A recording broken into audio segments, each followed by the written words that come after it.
Avant de commencer, le setup d'aujourd'hui sera composé d'un Nikon D750 et d'un 20 mm de 8 autofocus.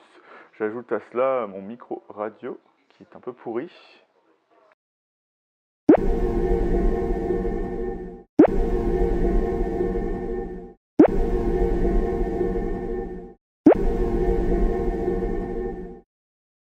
Ainsi, la question devez-vous passer au full frame, je voulais la poser plus en tant que question ouverte et plus parler de mon expérience pour dire voilà, il n'y a pas de formule miracle. Le full frame, ça va pas vous apporter un truc vraiment énormément meilleur que de la PSC. C'est juste l'utilisation que vous en avez qui va déterminer si vous en avez besoin et l'argent que vous êtes prêt à dépenser pour vous en servir.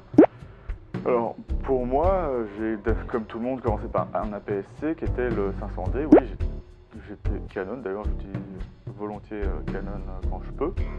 J'ai commencé par le 500D et je suis vite arrivé au 50 1.4 qui est un très bon objectif mais qui sur un APS-C fait un angle de champ de 80 mm au lieu de 50, ce qui était un peu problématique pour mon usage personnel. Et donc je me suis mis à vouloir tester le plein format. Et comme dans l'école de graphisme où j'étais, on faisait aussi beaucoup d'argentique, je me suis mis à explorer cette alternative par le F100 de Nikon. C'est là où j'ai d'abord approché Nikon pour la première fois, que j'ai trouvé vraiment super dans la possibilité d'utiliser des vieux objectifs et tout ça. Et vraiment, ce qui m'avait vraiment plu à la base, c'était vraiment la taille du viseur et l'angle de champ bien plus grand pour un même objectif, pardon. Et donc j'en suis venu à utiliser beaucoup plus l'argentique que le numérique au final, mais je me suis aperçu que pour certaines productions, notamment la vidéo, on avait besoin d'utiliser un réflexe numérique.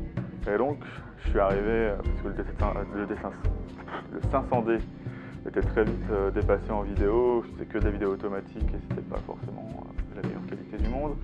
Je suis passé au 7D que j'ai trouvé vraiment super, un des meilleurs appareils photo que j'ai utilisé, toujours avec mon 50 1.4, donc c'était un peu compliqué au départ, mais c'était vraiment un très bon appareil photo, les 15 collimateurs étaient vraiment parfaits, la sensibilité n'était pas ouf, mais ça permettait d'avoir de grosses possibilités que je n'avais pas avec le 500D. C'est un appareil photo que j'utilisais en complément de mon plein format F100 sans aucun problème, d'autant que je m'étais acheté un 28 mm qui revenait à un angle de champ de plus ou moins 46,5 mm, ce qui était vraiment super.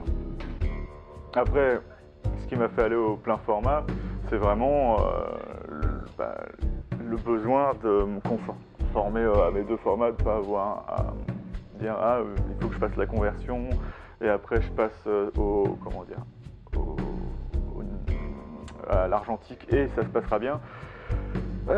C'était pas super, donc je suis arrivé à vouloir, comme j'étais à l'époque chez Canon et que j'avais commencé à avoir quelques objectifs et que mon père aussi est utilisateur de Canon, donc ça me permettait d'utiliser beaucoup plus d'objectifs que sur un Nikon où j'avais absolument rien à l'époque, ou aussi un 50 mm 1.8 manuel et un 28 mm, mais ça on s'en fiche.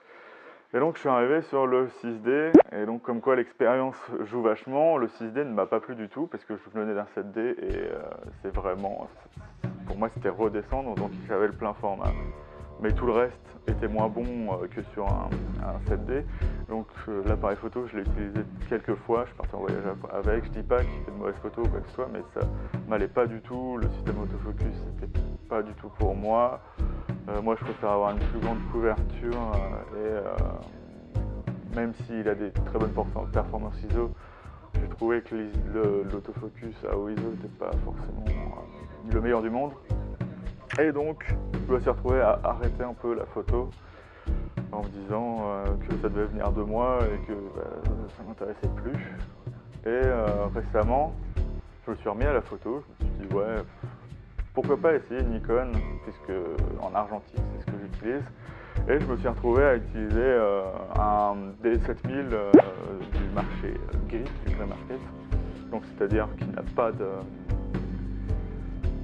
garantie constructeur, et ça m'avait vraiment plu, mais il y avait cette limitation pour moi de la PSC, et j'en suis venu à utiliser successivement un D700 que j'utilise toujours, mais qui est un peu limité puisque j'utilise, voilà, c'est pour ça que je suis au plein format, c'est que j'utilise surtout des grands angles.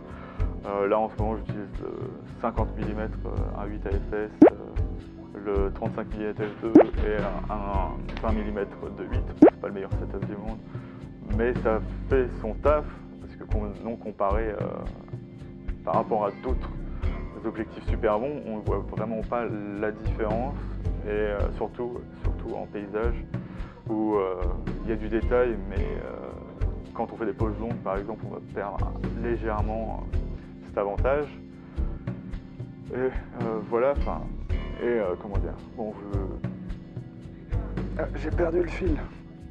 Donc ce que je voulais dire, c'est que oui, maintenant je suis au D750, qui est au-dessus en génération du 6D, c'est donc pour ça que je le trouve bien mieux, qui a à peu près les mêmes capacités tout en ayant de meilleures performances. Bon, c'est un peu normal, il va avoir l'autofocus à EV-3 sur tous les collimateurs autofocus, ce que n'avait pas le 6D, et puis que ses ISO sont vraiment phénoménales. Bon, il y a mieux maintenant, mais c'est vraiment sympa. Et donc c'était vraiment de dire au final que voilà, j'ai utilisé plein d'appareils photo, que ce soit bien, surtout en argentique.